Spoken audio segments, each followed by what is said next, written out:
Il y a une majorité de Français et de Françaises de toutes les obédiences politiques, à l'exception de l'extrême droite, qui sont favorables en fait au droit de vote des personnes étrangères. Accorder le droit de vote aux étrangers, c'est brader la citoyenneté française, c'est affaiblir durablement les intérêts fondamentaux de la nation. Elle est donc adoptée. Je vous remercie.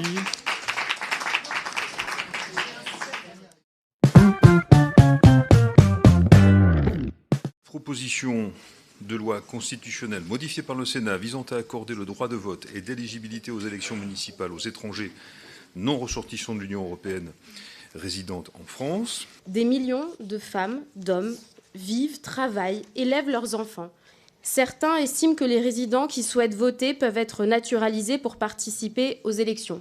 Mais c'est oublier que certains États interdisent la double nationalité. Je pense ici à la Chine, à l'Inde ou au Cameroun. Si j'étais résidente à l'étranger depuis de nombreuses années, je ne voudrais pas d'ailleurs abandonner ma nationalité française pour décider des conditions de vie et d'enseignement de mes enfants.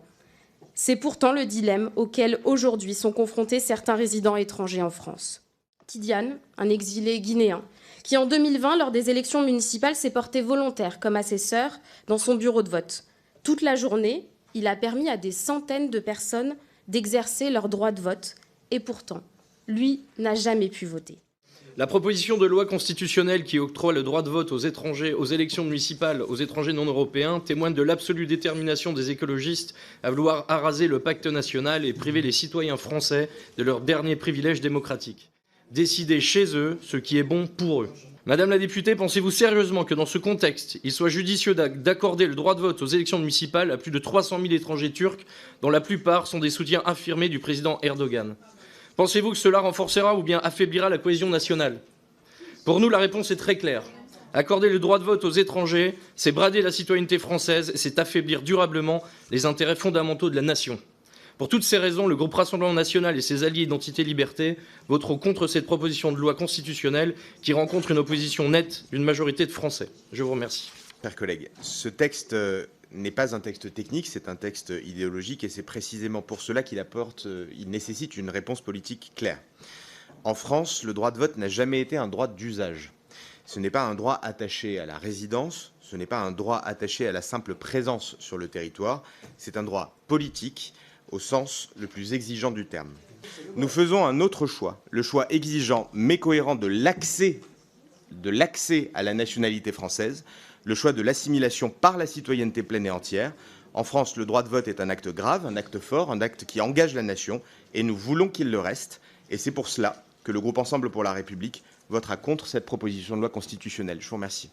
Pour ce qui concerne le groupe socialiste et apparenté, nous refusons l'idée d'une citoyenneté qui exclut, qui soupçonne et qui hiérarchise les habitants selon leur origine. Bon, pour toutes ces raisons, le groupe socialiste soutient ce texte et appelle à lui donner enfin, je dis bien enfin, la suite politique et démocratique qu'il mérite depuis un quart de siècle. Nous examinons aujourd'hui un vieux projet tombé dans les oubliettes de l'histoire depuis bien longtemps, qui vise à ouvrir le droit de vote aux élections locales aux étrangers non ressortissants de l'Union européenne.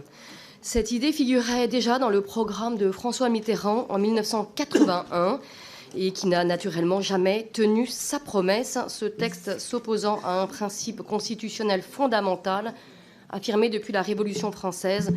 Le droit de vote est indissociable de la nationalité. L'appui apporté par Mmes Catala et Capdevielle est venu, je crois, nourrir les arguments nécessaires en faveur d'une telle avancée démocratique qui, sans doute, constituerait une avancée révolutionnaire, selon moi. Mais contrairement à ce qui a été dit, dans la pleine fidélité aux principes de 1789 et 1793, dont nous sommes les dépositaires et pas les adversaires, Madame la députée. Et je voudrais dire à M. Kasbarian, qui a évoqué tout à l'heure, de façon très théorique, enfin une théorie qui lui est tout à fait propre, ce que serait selon lui la citoyenneté. Il se trouve qu'il y a, selon moi, beaucoup plus de pertinence, de justice et de cohérence républicaine à accorder le droit de vote aux élections locales à des personnes qui vivent ici, qui payent leurs impôts, qui ramassent nos poubelles, qui ramènent nos enfants à l'école en conduisant les bus et qui s'illustrent par une citoyenneté effective de bien d'autres manières, plutôt qu'à quelques Français détenteurs de la nationalité française, mais qui sont des exilés fiscaux et qui ne contribuent en rien à leur pays, voire même fuient l'essentiel de leurs obligations. Mettez en exergue comme ça le danger qui régnerait intrinsèquement, tel des ennemis de l'intérieur,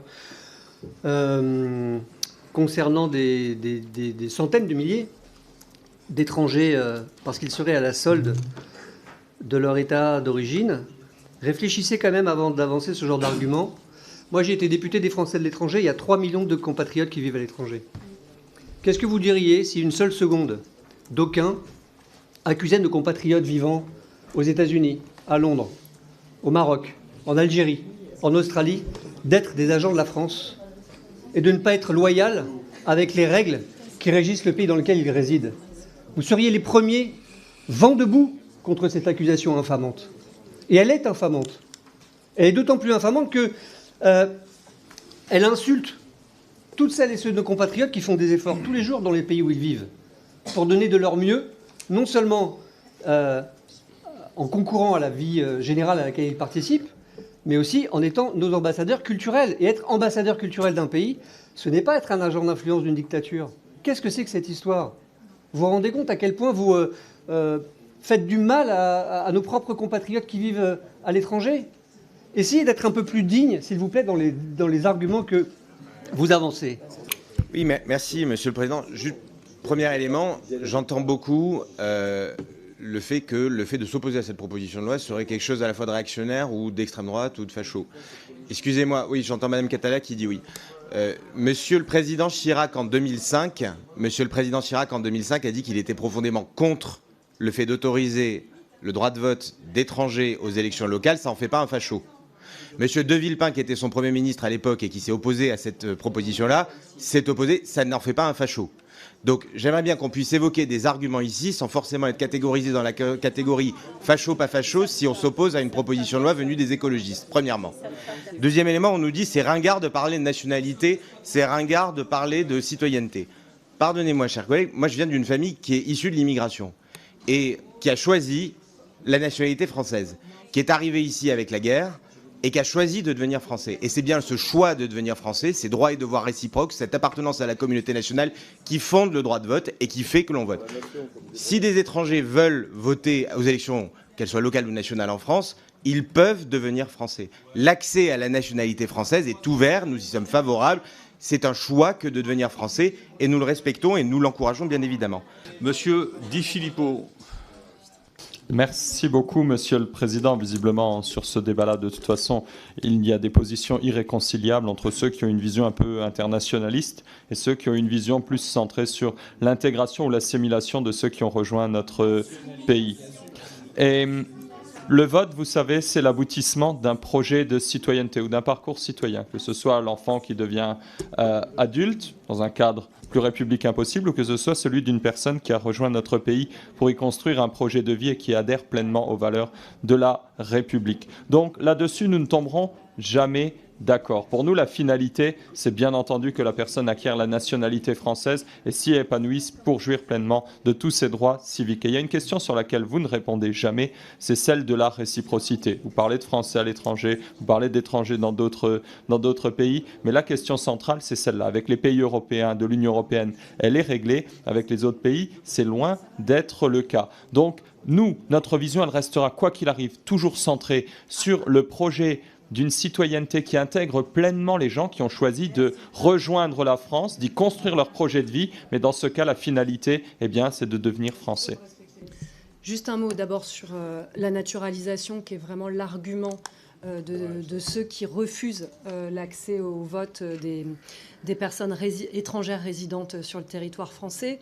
Je rappelle que dans les moments de colonisation, ces personnes étaient sur territoire français et pour autant sans droit de vote. Donc on a un vrai continuum colonial aujourd'hui avec des préjugés en communautarisme sur les personnes étrangères pour le vote. Il y a une majorité de Français et de Françaises de toutes les obédiences politiques à l'exception de l'extrême droite qui sont favorables en fait au droit de vote des personnes étrangères aux élections locales. C'est l'occasion pour nous de rappeler attachement à cette revendication. J'ai moi-même déposé une proposition de loi en ce sens il y a quelques mois, redéposé une proposition de loi, et je voudrais rappeler que nous nous inscrivons ainsi, toutes celles et ceux qui sont favorables à l'extension de ce droit dans la grande histoire de notre pays, et de la même manière la droite et l'extrême droite s'inscrivent dans l'histoire réactionnaire qui a toujours été celle de leur camp politique, puisque déjà au moment de la grande révolution, les mêmes ancêtres politiques de la droite et de l'extrême droite étaient contre le droit de vote de tous les citoyens, se sont battus à chaque fois en faisant reculer ces droits de vote lors des rétablissements de la monarchie et de l'institution de droit censitaire. Et donc, d'une certaine manière, effectivement, nous continuons ce combat profondément républicain qui est le nôtre et qui fait la grandeur de notre pays. Et je voudrais en profiter rapidement pour répondre au collègue Kasbarian qui ne me semble pas avoir compris l'histoire de notre propre pays à l'égard des territoires colonisés, parce que la différence, oui, fondamentale avec la situation en Kanaki, Nouvelle-Calédonie, c'est la situation de colonisation, et c'est ce qu'a décidé le peuple français en reconnaissant l'existence d'un état de colonisation et de la nécessité d'une décolonisation. Et c'est pour cela que si votre gouvernement arrêtait de faire n'importe quoi et permettait au processus d'aller à son terme... Madame la rapporteure. Merci. Merci. Madame Catala. Merci, Monsieur le Président. Je n'ai pas pu terminer mon propos sur l'amendement précédent, et je voulais moi aussi signifier à Monsieur Kasbarian que la Nouvelle-Calédonie, comme 17 territoires dans le monde, est considérée comme un territoire non autonome par le Comité spécial de la décolonisation des Nations Unies, comme l'est également la Polynésie française, qui est sur cette liste. Et cela signifie que les populations qui vivent sur ces territoires ne sont pas considérées comme des populations totalement autonomes au regard des Nations Unies. Et les Nations Unies utilisent pour la France la dénomination de puissance administrante. C'est donc un territoire qui est toujours considéré comme étant à décoloniser, comme l'est la Polynésie française. Et je comprends que ça vous déplaise parce qu'il y a un député loyaliste dans votre groupe et que les loyalistes souhaitent que la Nouvelle-Calédonie soit retirée de cette liste. Mais là aussi, ne vous en déplaise, seule l'ONU est compétente pour le faire. Et donc nous soutenons les Nations Unies dans cette démarche, et nous soutiendrons toujours l'ordre républicain et pas l'ordre colonial. Alors, Monsieur Kasbarian, je vous en prie. Oui, alors, je vais profiter de l'instant pour répondre à nos collègues de la France Insoumise. Oui, on est très fiers d'avoir Nicolas Metzdorf dans notre groupe et d'avoir les mêmes positions que lui sur le sujet de la Nouvelle-Calédonie et d'y avoir été à ses côtés. Il se trouve, Madame Catala et Madame Obono, que dans la démocratie, on respecte le vote. En Nouvelle-Calédonie, les Calédoniens ont voté à 3 reprises pour rester dans la République française. Les Calédoniens, et en plus, ils l'ont fait sur une base électorale restreinte, pas en autorisant tout le monde à voter. C'est-à-dire seuls ceux qui avaient le droit de vote se sont exprimés pour dire en fait oui, on veut rester dans la République française et être français. C'est un territoire français. Les Calédoniens ont le même passeport que vous et moi, et il se trouve, je le redis, qu'une partie de ces personnes qui sont à la fois françaises et résidentes, c'est-à-dire qu'elles cochent les 2 conditions, on devrait être en fait unanime sur le sujet, Elles sont à la fois françaises, donc ils cochent les conditions de nationalité, et elles sont résidentes depuis des décennies, donc elles cochent votre case sur l'éligibilité à pouvoir voter. Et bien, malgré tout ça, vous ne voulez pas les laisser voter. Et à l'inverse, ici en France, des gens qui ne sont pas français mais qui y résident, vous souhaitez leur octroyer le droit de vote aux élections locales. Il y a quand même une contradiction majeure. Et je m'interroge, pourquoi en fait? Est-ce que c'est des questions électorales? Est-ce que parce que vous considérez qu'ils n'ont pas le droit? Mais pourquoi ils n'auraient pas les mêmes droits en fait? Qu'est-ce qui fait que vous faites une différence? Alors sur l'amendement, Monsieur le Président, Madame la rapporteure, nous on va le soutenir cet amendement parce que la question de la réciprocité, c'est quand même essentiel. On s'apprête avec votre proposition, si elle est adoptée à notre plus grand regret, à donner un droit de vote aux élections locales à des étrangers en France. Bien. Et là, si vous refusez cet amendement, ça veut dire que vous vous moquez de savoir si c'est réciproque dans les pays concernés. Et qu'on peut tolérer que des personnes étrangères votent dans nos élections locales, mais que leur propre pays refuse à nos ressortissants français de pouvoir voter dans les pays qui sont concernés. Ça fait tomber votre argument, Madame la rapporteure, de l'Union européenne, parce que les citoyens de l'Union européenne qui votent aux élections locales, ça se fait sur la base d'une réciprocité. Les Français qui sont en Belgique peuvent voter aux élections locales, parce que les Belges peuvent voter aux élections locales françaises. Et s'il n'y a pas de réciprocité, votre droit, il est affaibli complètement. Et donc je ne comprends pas votre refus, Madame la rapporteure, de refuser une mesure de bon sens qui est celle de la réciprocité. Ce vive la nation, collègue du Rassemblement national, il ne signifie pas vive les nationaux français. Il signifiait vive le peuple des citoyens. Et la Constitution de 1793, qui viendra après, celle de la Première République, ne faisait aucune distinction entre citoyenneté et nationalité pour la raison que étaient français ceux qui étaient citoyens de la République et que cela était attribué. Alors, il manquait la moitié du pays, vu que les femmes n'avaient pas le droit de vote. Exactement. Mais le droit était attribué à tout résident français, à tout résident, au bout d'un an. Je peux même vous le dire. Tout homme né et domicilié en France âgé de 21 ans accompli, point virgule. Tout étranger âgé de 21 ans accompli qui, domicilié en France depuis une année, y vit de son travail, ou acquiert une propriété, ou épouse une Française, ou adopte un enfant, ou nourrit un vieillard, tout étranger, enfin, qui sera jugé par le corps législatif avoir bien mérité de l'humanité, est admis à l'exercice des droits de citoyen français. Vous faites la démonstration pure et parfaite que vous ne connaissez ni l'histoire de France, ni celle de son drapeau tricolore qui naît en même temps que la Révolution française, ni celle de la Marseillaise qui était chantée par les fédérés qui remontaient de Marseille. Bref, vous êtes, là, je vous l'ai déjà dit, vous êtes la honte de la République française parce que vous en trahissez les valeurs de manière systématique. Vous ne connaissez pas cette partie si importante de notre histoire, celle où on invente nos symboles, celle où Robespierre, que vous détestez, invente la devise liberté, égalité, fraternité dans un discours sur les gardes nationales. Bref, si vous voulez défendre la France, apprenez-en l'histoire. Je mets aux voix la proposition de loi dans son intégralité. Qui est pour ?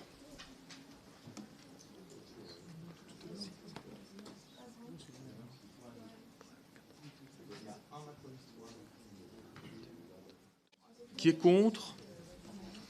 Elle est donc adoptée. Je vous remercie.